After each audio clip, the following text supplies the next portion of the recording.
আপনারা তো কর্তৃপক্ষ স্যার, স্যার মানে এটা অনেক গুজব ছড়াচ্ছে অনেক কিছু, এই পর্যন্ত মানে ডেটাগুলো একটু চাচ্ছিলাম স্যার। আমি আমরা তো আসলে ডেটাগুলো শেয়ার করেছি, হ্যাঁ, মিডিয়ার কাছে। আমি আমি একটু দেখি, মানে মিডিয়ার কাছে হস্তান্তর করা হয়েছে। আমরা আমাদের পেজও দিচ্ছি, আমাদের স্টেটমেন্ট যেটা সেটা লিখিত আকারে আমরা পুরোটাই ওখানে দিয়ে দিচ্ছি আর কি। হ্যাঁ, আমি একটু খোঁজ নিয়ে দেখি যে এটা মানে কোথায়, মানে কার কাছে হ্যান্ড ওভার করা হয়েছে। অলরেডি আমরা আরো দুই ঘন্টা আগে বোধহয় আমরা হ্যান্ড ওভার করছি আর কি। It should be now in the media already.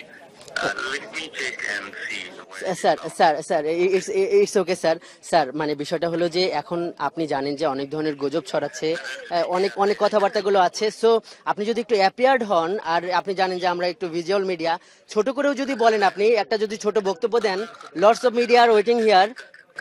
আমরা স্টেটমেন্টটা দিছি। আমি একটু আমার অ্যাডমিনের সাথে কথা বলি, যে আমি একটু জেনে নিই যে ওই ওই স্টেটমেন্টটা মানে কোথায় আছে আর কি। হ্যাঁ, আপনারা ওই স্টেটমেন্ট থেকেই পেয়ে যাবেন আমাদের বক্তব্যটা আর কি। স্যার আপনার আপনার সরাসরি একটু বক্তব্য স্যার আমরা একটু পেতে পারি স্যার, কাইন্ডলি একদম ছোট করে আপনি যেটা বলতে চান সেটাই আমরা নেব। হ্যাঁ, আপনি স্টেটমেন্টে যেটা লিখছেন স্যার সেটাই নেব স্যার, কারণ স্যার এটা জাতির জন্য বা সবার মান সম্মান জড়িত, আপনাদের সেনাবাহিনীর, আমরা সাংবাদিকরাও গালি খাচ্ছি। ঠিক আছে, আপনার পয়েন্টটা বুঝলাম। আমাকে একটু দেখেন, আমি আমাদের মেসেজ আমরা আইএসডিআর ওনাদের সাথেও শেয়ার করতেছি, ওনারা প্রতিনিয়তই আপডেট দিচ্ছেন। আমি একটু কথা বলে নিই আর কি। হ্যাঁ, ঠিক আছে। স্যার স্যার এখন পর্যন্ত নিখোঁজ কি 5 জনের বেশি বা কম, এটা কি একটু বলা যায়? আমি আমাদের স্টেটমেন্ট